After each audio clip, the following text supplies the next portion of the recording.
Բարև ձեզ։ Ստեփան Գրիգորյան, YouTube-յան ալիքի մասնակիցներ, ողջունում եմ ձեզ բոլորիդ։ Այսօր օգոստոսի 27-ն է։ Դուք տեսնում եք օրեցօր վատթարացվող հայ-ռուսական հարաբերությունները։ Ով է մեղավոր։ Ինչի են այդքան վատթարանում հայ-ռուսական հարաբերությունները։ Այս թեման կլինի գլխավորը այսօր մեզ համար։ Պատկերացնում եք, այդքան պարզվում է մենք կարևոր ենք Ռուսաստանի համար, որ միայն վերջին 1-1.5 օրվա ընթացքում Ռուսաստանի տասնյակ պաշտոնյաներ արեցին հայտարարություններ։ Այդ հայտարարությունների մասին մենք այսօր կխոսենք, կան նոր երանգներ թե ոչ, այո կան, դրանց մասին էլ կխոսենք մեր պատասխանների մասին, գլխավոր պատասխանողները այս անգամ եղել են Ալեն Սիմոնյանը, մեր անվտանգության խորհրդի քարտուղարը, եւ Ռուբեն Ռուբինյանը, որը դուք գիտեք ազգային ժողովի նախագահն է մեր Հայաստանի։ Ինչ է ուզում մեզանից Ռուսաստանը, ինչ մեսեջներ մենք ենք ուղարկում մեր պատասխաններով, անպայման այսօր ձեզ հետ մենք կխոսենք։ Դուք գիտեք, որ նաև կարևոր բան կատարվեց, ի վերջո, ես այդպես կձևակերպեմ, ի վերջո դատարանը որոշում ընդունեց եւ կալանավորեց Ռոբերտ Քոչարյանին 2 ամսով։ Ստեղ էլ կարևոր նյուանսներ կան, ինչ մեսեջ ուղարկեց Նիկոլ Փաշինյանը հասարակությանը, կսկսվի process ունեզերկման Ռոբերտ Քոչարյանի թե ոչ, ինչ մեսեջ ուղարկեց Նիկոլ Փաշինյանը այդ ձերբակալությամբ կալանավորման Ռոբերտ Քոչարյանի Պուտինին, այս բոլոր հարցերի մասին մենք կխոսենք, քանի որ իրոք ապրիլից սկսվեց հետևողական վատթարացումը ռուս-հայկական հարաբերությունների։ Այս լարված վիճակը այդպես չի կարող անվերջ շարունակվել։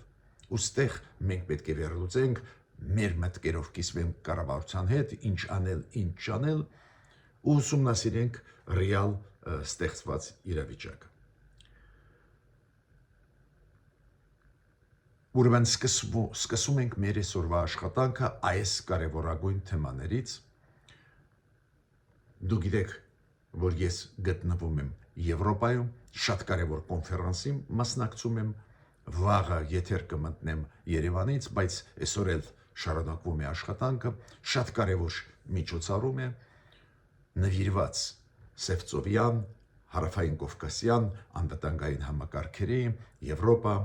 Սևծով, Հարավային Կովկաս, Բալտյան երկրներ, լուրջ քննարկումներ են, մասնակցում են նաև Ամերիկայից մասնակիցները, նաև քննարկվում էին հարցերը TRIP ծրագրի հետ կապված, նաև ես 2 ելույթներ ունեցա, լրջագույն զարգացումներ են, ես կկիսվեմ վաղ այդ մտքերով։ Այսօր ես կկենտրոնանամ այն հարցերի հայ-ռուսական հարաբերություններին, որոնք նաև անչափ կարևոր են մեր ժողովրդի համար։ Միջև սկսելը մեր հաղորդման սկիզբը ես խնդրում եմ ձեզ բաժանորդագրվել, կիսվել, լայքել, նաև աջակցել մեր YouTube-յան ալիքին, քանի որ միայն ձեր աջակցությամբ շնորհիվ մենք կարողանում ենք շարունակել մեր աշխատանքը անչափ կարևոր սփյուռքայության համար, Հայաստանի Հանրապետության քաղաքացիների համար։ Գիտեք, ես երբ որ լինում են լավ լուրեր, միշտ հաջողով ձեզ տալիս եմ այդ լուրերը, ուրեմն Զագրեբ քաղաքում անցկացվում էր սպորտային մարզության Եվրոպայի առաջնությունը։ Ու մեր մարզիկը Արթուր Ավետիսյանը նվաճեց ոսկե մեդալ։ Եվ Արթուր Ավետիսյանին շնորհավորում եմ եւ իր մարզիչներին եւ մեր հայ ժողովրդին մեծ հաջողություն է սպորտում։ Նաեւ ես ուզում եմ ձեզ տալ ինֆորմացիա, որ այն process-ը, որը ավարտվեց ամսի օգոստոսի 25-ին, նրանով որ ընդունվեց կառավարության ծրագիրը ներկայացված Նիկոլ Փաշինյանի կողմից ազգային ժողովում։ Դրանից հետո նիստը շարունակվեց ու դուք գիտեք, երեք ընտրվեց մշտական հանձնաժողովների մեկից նախագահ։ Այդ հանձնաժողովը վերաբերում էր եվրոպական ինտեգրացիայի հարցերին։ Դա մշտական հանձնաժողովը մեր ազգային ժողովում։ Ու այդ եվրոինտեգրացիայի հանձնաժողովի նախագահն ընտրվեց մարդ ուժեղ Հայաստան խմբակցությունից։ Դա նշանակում է, որ այն 3 տեղերից թափուր նախագահների հանձնաժողովի նախագահների, որոնք կային այն պատճառով, որ ուժեղ Հայաստանի տեխնացուները առաջի չընդունեց քաղաքապայմանագիրը, հիմա այդ հարցը լուծվեց։ 3-ից 2-ում նշանակվեցին ուժեղ Հայաստանի տեխնացուները որպես հանձնաժողովի նախագահներ։ Պրոցեսը ավարտական փուլ մտավ։ Հիմա Քոչարյանի ձերբակալությունը։ Դուք գիտեք, եւ Սեդրակ Քոչարյանին, եւ Ռոբերտ Քոչարյանին ձերբակալեցին եւ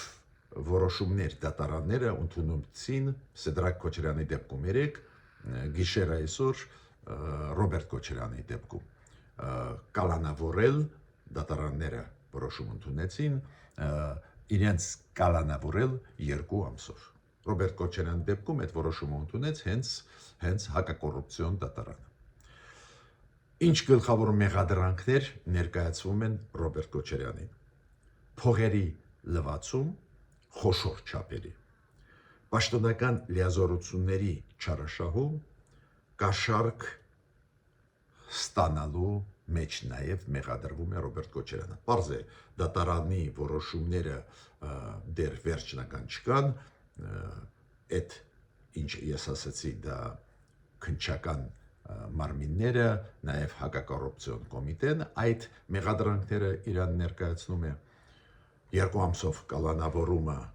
բավարարեց դատարանը, բայց պարզ է, այդ մեծ պրոցես է, այդ ամեն ինչ պետք է ապացուցվի, բայց ես նշեցի այդ 3 գլխավոր հարցեր, որում մեղադրում են Ռոբերտ Քոչարյանին։ Զուգահեռ ես ինչքան հասկանում եմ, կսկսվի ունեզարկման process-ը Ռոբերտ Քոչարյանի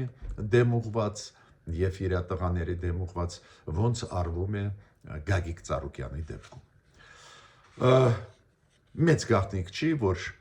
մեր հասարակությունը վաղուց է սպասում էր, որ օլիգարխիայի դեմ պայքար գնա, վաղուց է մեր հասարակությունը սպասում էր, որ նախկին նախագահներին պատժեն։ Այդ իմաստով համոզված եմ, որ այս process-ը դրական արձագանք կստանա հասարակության մեջ։ Բայց մենք պարզը կհետևենք այդ process-ին, նաև այդ թվում դատարանի որոշումներին, քանի որ դատարանի որոշումներից հետո միայն մենք կարող ենք ասել ինչը ինչոց է։ Հիմա ինչ մեսեջ էր դա Նիկոլ Փաշինյանի կողմից։ Հասարակությանը Նիկոլ Փաշինյանը մեսեջ ուղարկեց, որ ինքը կպայքարի օլիգարխիայի դեմ եւ նախկինների դեմ։ Ինքը համարում է, որ իրանք վտանգավոր են մեր պետակցության զարգացման համար, իրանք քայլերը վտանգավոր են։ Հիշում եք, ինքը մեղադրում էր ուղղակի օգոստոսի 24-ին նիստում, երբ որ ինքը ելույթ էր ունենում ազգային ժողովում ներկայացնում էր 5 տարվա կառավարության ծրագրի նախագիծը, հիշում եք, ինքը ասում էր, որ այն, որ փակված է մեր արժև ռուսական շուկա, դա պատվեր է, որը տվեց մեր ռուսամետ ընդդիմությունը Կրեմլին, որ փակեք ճանապարհները ապրանքների, որ ներսից լարվածությունը Հայաստանում բարձրանա։ Ու դրանում Նիկոլ Փաշինյանը մեղադրեց հետ ընդդիմադիրներին։ Ու այդ կոնտեքստում այն քայլերը, որոնք արվում են օլիգարխների դեմ կամ նախկինների դեմ, այս դեպքում Ռոբերտ Քոչարյանի դեմ տրամաբանություն կա։ Ու երկրորդ մեսեջը, մի մեսեջը ուղարկված է բարձր մեր հասարակությանը, բայց երկրորդ մեսեջը ուղարկված է Պուտինին, որ Պուտին նկատի ունեցի, որ Հայաստանում դու պետք է գործ ունենաս Հայաստանի գործող կառավարության հետ։ Ոչ մի այլ խաղացող, որը կարող է կատարել քո ինչ-որ պատվերները, չի լինելու Հայաստան։ Իմ կարծիքով այդ մեսեջներ կա Նիկոլ Փաշինյանի կողմից ուղարկված Պուտինին։ Հիմա ինչու Ռուսաստանը փակեց շուկան մեր առջև։ Տարբեր պատճառներ կան, ասեմ ձեզ մի պատճառի մասին խոսելը սխալ է, մի քանի կարևոր պատճառներ կան, ես պնդում եմ։ Պարզ է, պատճառներից մեկը մեր ձգտումը գնալ դեպի Եվրոմիություն։ Դրանից շատ է դժգոհ Ռուսաստանը, Եվրոմիության հետ իրանք հիմա ունեն թշնամական հարաբերություններ ու բաց ասում են, որ Եվրոմիությունը թշնամի է, պատերազմում է մեր դեմ ու օգնում է Ուկրաինային, ուրեմն Եվրոմիության հետ ձեր մերձեցումը մեզ համար վտանգ է։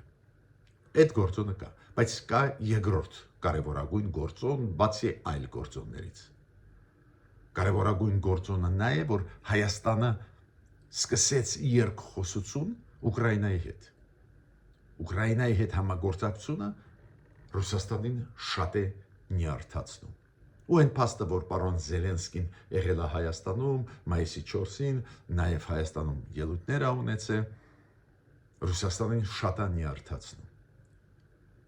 Դա է պատճառը, որ իրենց ելույթներում հաճախ Ռուսաստանի պաշտոնյաները, երբ որ մեզանից դժգոհ են, միշտ հիշեցնում են Ուկրաինայի ճակատագիրը։ Ակնարկաներով, որ ձեզ էլ ծանր կլինի, ձեր դեմ էլ քայլեր կանեք։ Ուրեմն այս գլխավոր երկու գործոնները, փաստը, որ Հայաստանը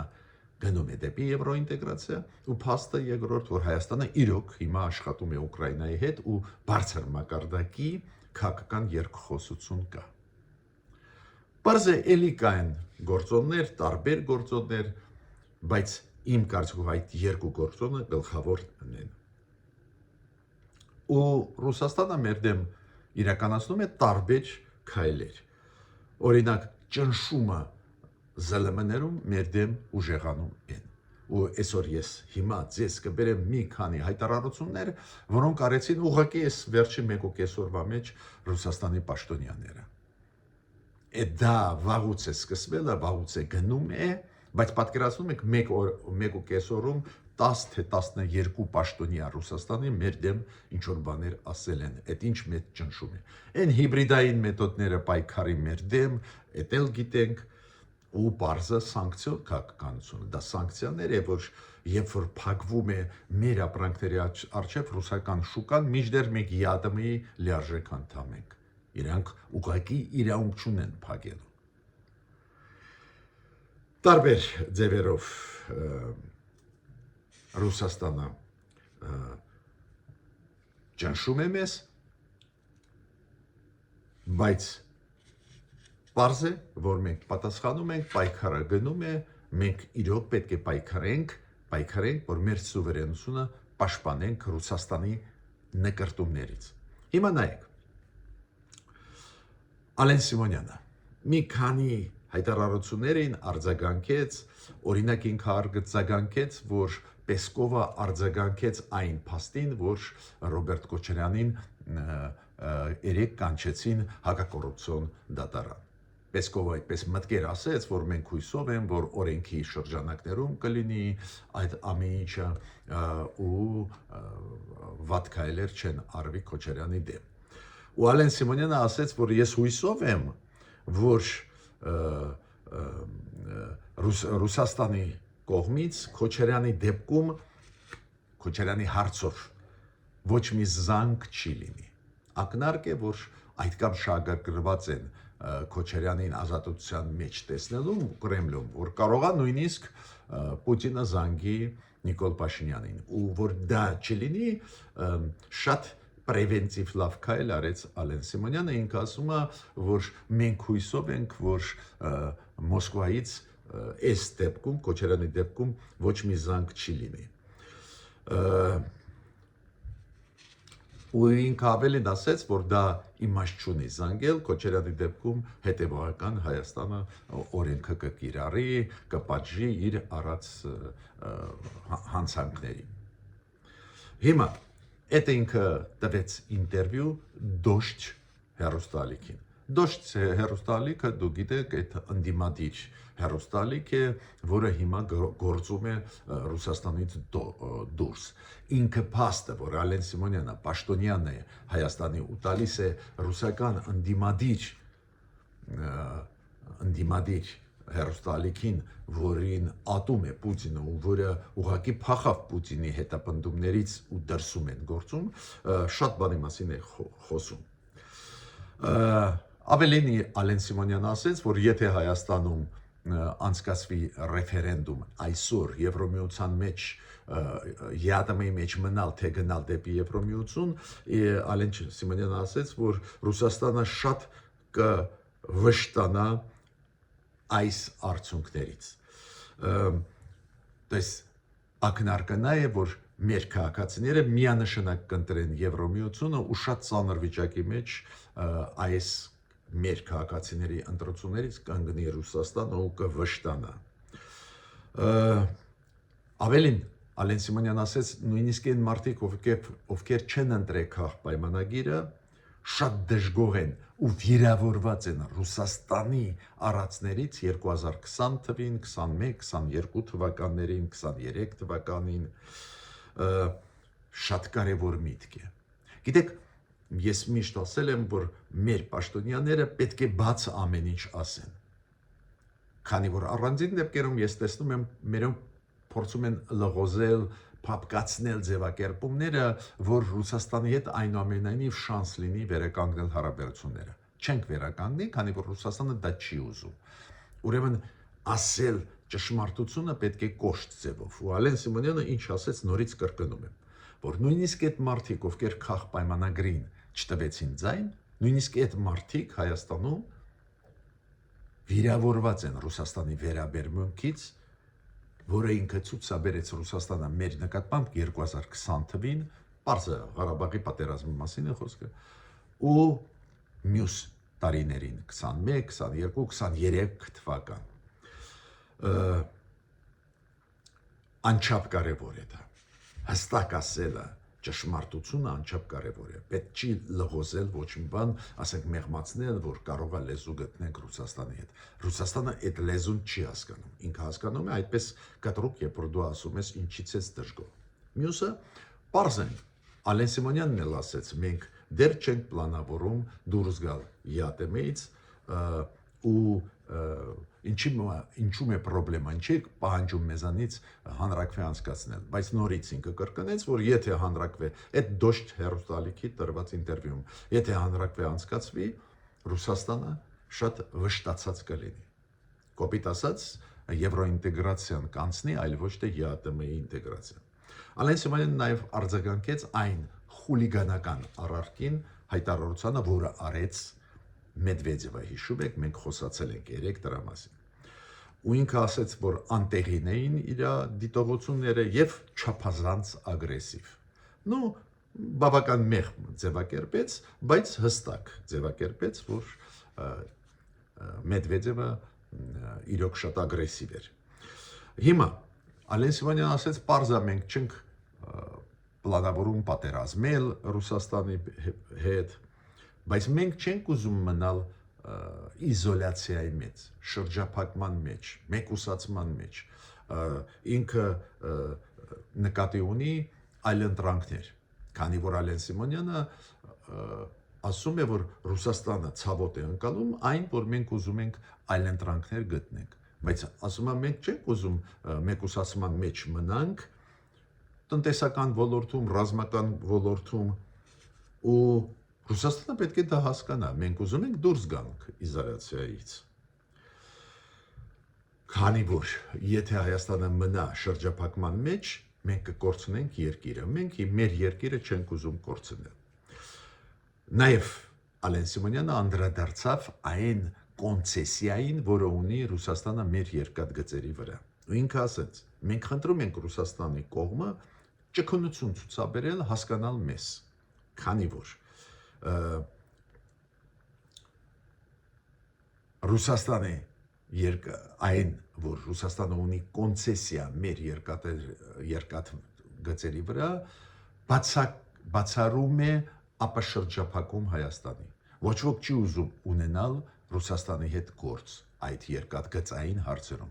Ու դա է պատճառը, դուք գիտեք, մեր կառավարությունը ասում է Ռուսաստանին երրորդ պետությանը հանձնի այդ կոնցեսիան, որ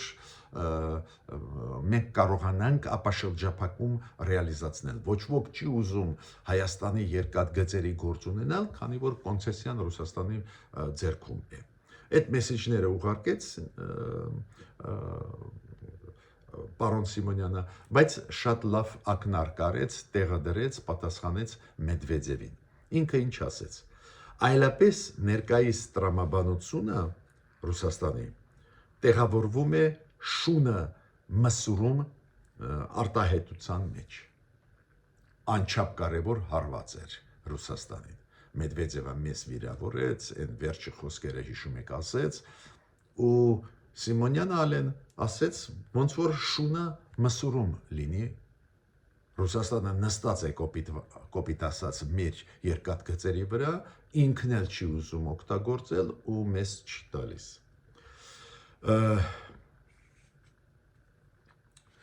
Եթե Ռուսաստանը չարձագանքի մեր խնդրանքին, ճկուն լինել, մենք կդիմենք միջազգային դատարաններ, քանի որ այս հարցը երկաթգծերի դա Հայաստանի պետական անվտանգության հարցն է։ Ուրեմն այդ պատասխանները էին Ալեն Սիմոնյանի եւ Պեսկովի ասացին երեք եւ Մեդվեդևի ասացին երեք չարաչորը։ Հիմա Վիչսլավ Վալոդինը դա Պետդումայի падգամավորը, կներեք, Պետդումայի падգամավորը, բայց ինքը նաև Պետդումայի նախագահն է։ Վիչսլավ Վալոդինը։ Պետդումայի նախագահն ինքը ելույթ ունեցավ երեք ու ասեց, որ Հայաստանի ապրանքների 90%-ը մտնում է Ռուսաստանի շուկա ու ռեալիզացվում է, ծախվում է Ռուսաստանի շուկայում։ Մենք կարող ենք այդ ապրանքները այլ երկրներից գնել, մեզ խնդրում են Իտալիայից, Ֆրանսիայից, թվարկեց Թուրքիայից, Վրաստանից, Ադրբեջանից, մի կենտրոնական ասիական երկրներից դիմում են, որ մտնեն իրանց ապրանքները մեր երկիր ու ծախվեն մեր երկրում։ Բայց ինք ասում է, քանի որ Հայաստանը ԵՏՄ-ի անդամ է, մենք տալիս ենք արտոնություն։ Կոպիտ ասած լավություն ենք անում, ասում ենք, հա, հայեր, դուք ձեր ապրանքը ծախեք։ Ու ինքը մեզ հաթաթա է տալիս, ասում է, ստեղ հարցը ազնվության մեջ է, հայերը ազնիվ չեն, ինքը ասում է ազնվության և պարկեշտության մեջ է հարցը։ Պատկերացնում եք, Ռուսաստանը ռմբակոծում է Ուկրաինայում բնակելի շենքեր, մեզ հաթաթա են տալիս, սովորացնում են ինչը ազնվությունը և պարկեշտությունը։ Ու ինքը ասում է պետք է ազնիվ լինել և պարկեշտ լինել։ Այ հայերը այդպես չեն Հայաստանը։ Բացի դրանից ինքը ասեց, որ Ուկրաինան էլ ուզում էր Եվրոմիություն գնալ, Ուկրաինան սկսեց մեր դեմ պատերազմ, ուզենալով Եվրոմիություն գնալ, ոչ մի Եվրոմիություն չեն ընդունում ու ապրանքները Ուկրաինայի չեն ծախվում Եվրոմիությունում։ Այդ զուգահեռները Հայաստան-Ուկրաինա փորձեց տանել։ Բացի դրանից ինքը ասեց ռեֆերենդում պետք է անցկացնենք։ Տեսակ, եւ հին թեզիսներ Ռուսաստանի կային եւ նոր երանգներ։ Պարոն Ռուբեն Ռուբենյանը պատասխանեց, պարզ է, պարոն Ռուբեն Ռուբենյանը բացատրեց, որ Հայաստանը չի կարող անցկացնել ռեֆերենդում, քանի որ մենք ի պաշտոնե չենք դիմե Եվրոմիությանը։ Երբ որ դիպենք ի պաշտոնե Եվրոմիությանը, դուք գիտեք, այս մեր կառավարության ծրագիրը, երբ որ ներկայացնում են Նիկոլ Փաշինյանը ազգային ժողովում զգուշացրեց, որ մոտ ժամանակներս Հայաստանը կդիմի, բայց Ռուբեն Ռուբենյանը ասում է Վալոդինին, մենք դեռ չենք դիմե, դեռ Եվրոմիությունը նույնիսկ չի ուսումնասիրել մեր հայտը ու դիմելուց հետո, եթե Եվրոմիությունը ընդունի մեր դիմումը ու ժամկետներ նշի, ոնց մենք պետք է սկսենք Եվրոմիության հետ աշխատել, ոնց ինտեգրվել,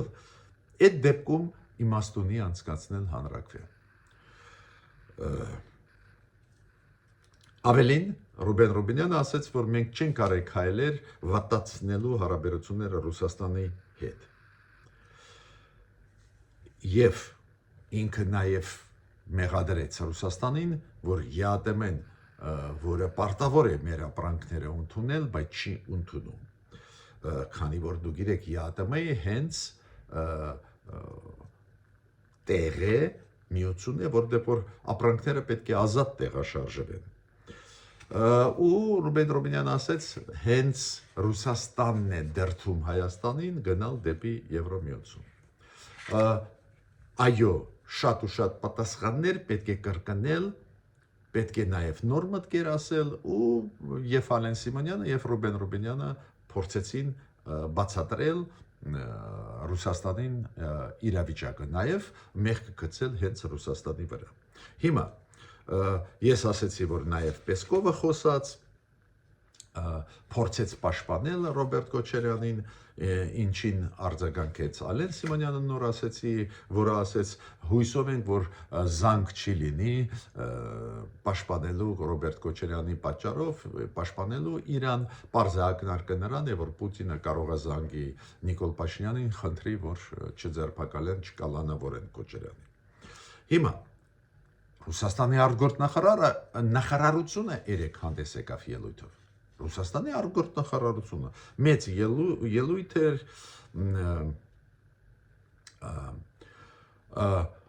մեծ ելույթ էր, հիմա ամեն ինչ չեմ ներկայացնելու, այս ելույթից, այդ հայտարարությունից Ռուսաստանի ԱԳՆ-ի,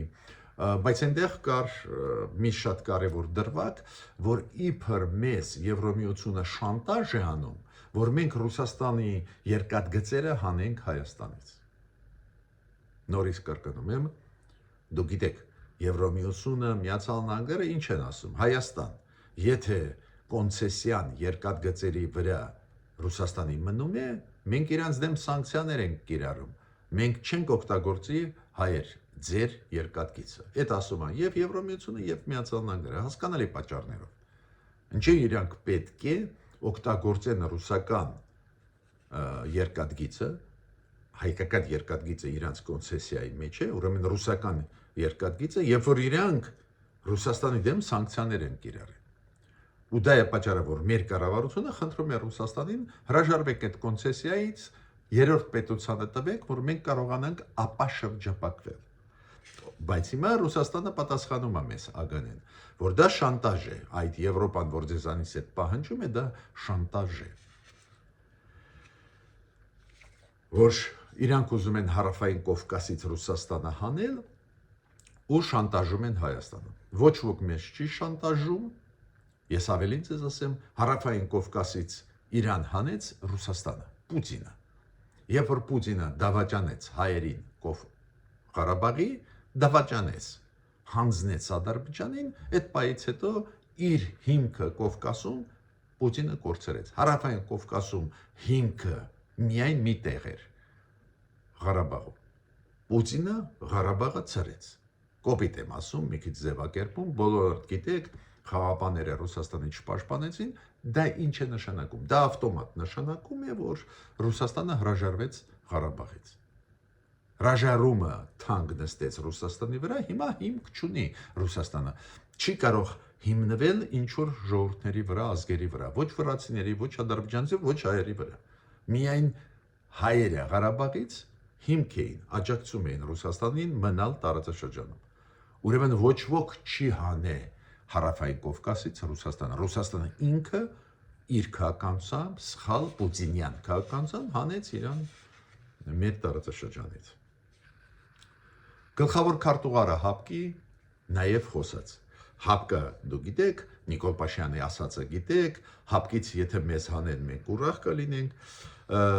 Գլխավոր քարտուղարը ՀԱՊԿ-ի նորից կրկնեց այդ ինչ որ կա, որ Հայաստանը չի մասնակցում աշխատանքների, դե յուրե անդամ է ՀԱՊԿ-ի, բայց դե ֆակտո չի մասնակցում։ Ինքը ասաց, որ Հայաստանը իր զինվորներին չի ուղարկում ՀԱՊԿ-ի միջոցառումներին, զորավարժություններին, քվոտաները քարտուղարության մեջ հայկական քվոտաները չի օգտագործում Հայաստանը։ Հայաստանը երրորդ տարի է, որ բյուջե փողեր չի մուծում, անդամավճար, բայց ինքը ասում է, այդ հարցը մենք չենք կարող լուծել, քարտուղարությունը պետք է լուծի խորհուրդը գլխավոր, այդ ղեկավարների։ Ուրեմն այդ հարցը իրանք պետք է լուծեն։ Բայց նորությունը նա էր, որ ՀԱՊԿ-ի գլխավոր քարտուղարը ասեց, բայց այդտեղ Հայաստանի կառավարությունն է ՀԱՊԿ-ի դեմ, Հայաստանի ժողովուրդը ոնց մտածում է, կա ժողովուրդ Հայաստանի ժողովուրդը ոնց է մտածում, մենք չգիտենք։ Կոպիտ ասած ինքը ինչ է ասում։ Թող հանրաքվե անցկացվի Հայաստանում, ու թող ժողովուրդը ասի ՀԱՊԿ-ում մնալ թե չմնալ։ Ու դուք կհիշեք իմ խոսքերը, մոտ օրերս այս ձևակերպում մենք կլսենք նաև Ռուսաստանից։ Հիմա ՀԱՊԿ-ի գլխավոր քարտուղարի շուրթերով այդ գաղափարը մտցնում է, դա նոր գաղափար է, որ ՀԱՊԿ-ի դեպքում, հա, մենք գիտենք, որ Փաշինյանը չի ուզում ՀԱՊԿ-ում աշխատել, ու ինքը հայտարարեց, որ 5 տարի նվազագույնը մենք չենք պլանավորում ՀԱՊԿ-ին վերադառնալ ու ուրախ կլինենք, որ ՀԱՊԿ-ը մեզ հանի։ Հիմա գլխավոր քարտուղարը ասում, բայց կա ժողովուրդ Հայաստանում, ժողովուրդը մենք չգիտենք ոնց է, չէ, ՀԱՊԿ-ի նկատմամբ։ Միաժամանակ ինքը ասեց, այո, ՀԱՊԿ-ում ղեկավարությունը ՀԱՊԿ-ի կարող է հանել Հայաստանը իր որոշումով, բայց դա քարտուղարության հարցը չի, ինքը ասում է դա ՀԱՊԿ-ի ղեկավարության հարցը։